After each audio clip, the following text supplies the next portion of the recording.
Bahar nə xoş gəlir, ruha dad verir, xəyala duyğuya qol qanad verir.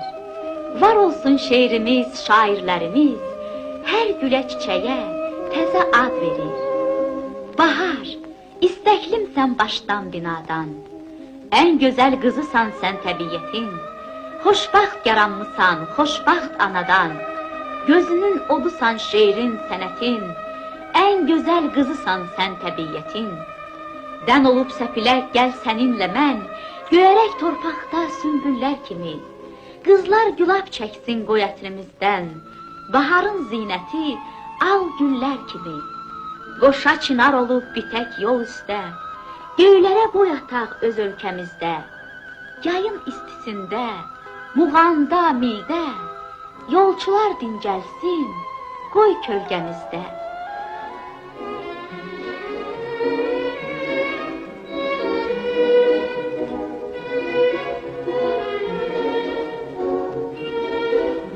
Baharın ilk günü Azəri torpağına qədəm basır.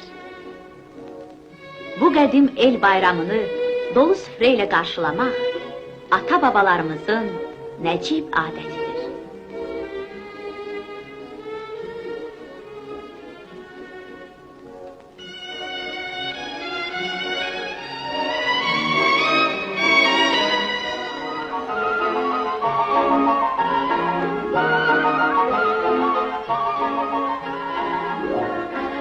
Hamı tələsir. Axı bayram süfrəsində təbiyyətin bütün nemətlərindən olmalıdır. Çünki bahar, gözəllik fəsli olmaqla bərabər, həm də bolluq, firavanlıq bayramıdır.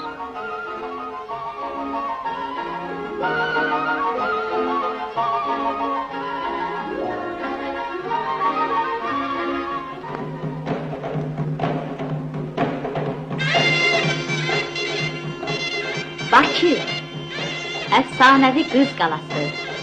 Bakılı gənclər bahar bayramı şənliklərini buradan başladılar.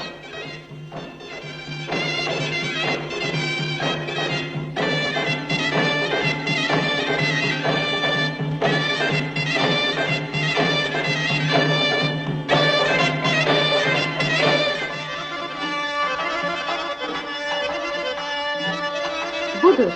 Nəhayət təbiyyətin nazəndə övladı Bahar xanım gəlib çıxdı.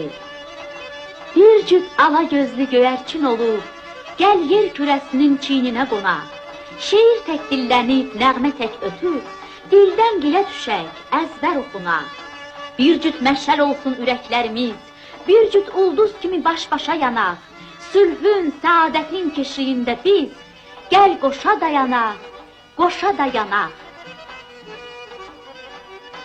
Mənim əzizlərim, dostlar və qonaqlar, atalar və analar, bacılar və qardaşlar, əziz balalar, sizin hamınızın bahar bayramınız, Novruz bayramınız mübarək olsun. Bahar bayramı Səadət Sarayına da addımladı. Bahar, Səadət, bu sözlər əkiz yaranmışdır.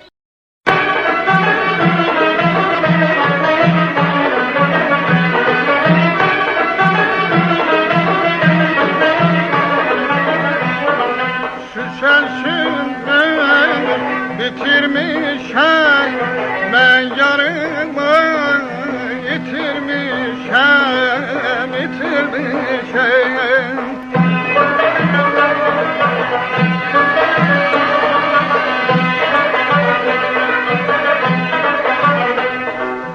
Otağını bəzəmişdim, aman gülgəz balam halı, gülün halı, ağızda xalın, o gül cemalın, öldürdü məni, aman yandırdı məni, nədir xiyalın, nədir xiyalın.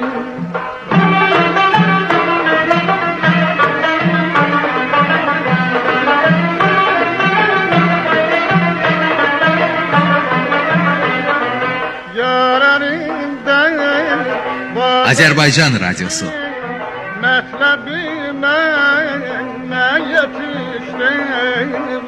yetiştim